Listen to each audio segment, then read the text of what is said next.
ভৌতিক গল্প morgue number 5। ঢাকার এক পুরনো মেডিকেল কলেজের হাসপাতালের মর্গ আছে নিচতলায়, যেখানে মৃতদেহ রাখা হয় পোস্টমর্টেমের আগে। মর্গ নাম্বার সাফ।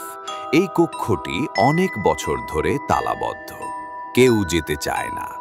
অথচ মাঝে মাঝে ওই রুমের ভেতর থেকে লোহার ট্রে পড়ে যাওয়ার শব্দ, কোনো নারীর দীর্ঘশ্বাস, এমনকি হাসির আওয়াজও শোনা যায়। রাতের শিফটে এক নতুন ওয়ার্ড বয় সেলিম সাহস করে দেখতে যায় রুমটা। চাবি নেই, কিন্তু দরজা হঠাৎ করে খুলে যায়। ভেতরে কুয়াশার মতো হালকা ধোঁয়া, হিম শীতল পরিবেশ। হঠাৎ একটা দেহ পড়ে আছে ট্রেতে, কিন্তু সমস্যা হলো এই মৃতদেহটা সেই সকালে পুড়িয়ে ফেলা হয়েছিল হাসপাতালের নিজস্ব শ্মশানে।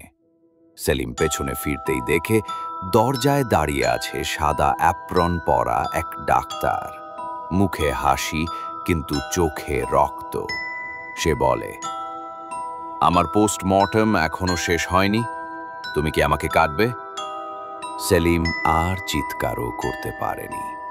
পরদিন তার লাশ পাওয়া যায় মর্গ সাথের ভেতরেই, যেখানে কোনো মৃতদেহ থাকার কথা ছিল না। তার হাতে ধরা ছিল একটা পুরনো পোস্টমর্টম রিপোর্ট। সই করা ছিল ডাক্তার নীলেন চক্রবর্তী নামে এক ডাক্তার, যিনি 1982 সালে মর্গে খুন হয়েছিলেন। এরকম স্পাইন চিলিং ভৌতিক গল্প শুনতে চাইলে এখনই আমাদের চ্যানেলটা ফলো আর সাবস্ক্রাইব করে রাখুন। ভয় লাগলেও ছাড়বেন না, কারণ আসছে আরো ভয়ঙ্কর গল্প।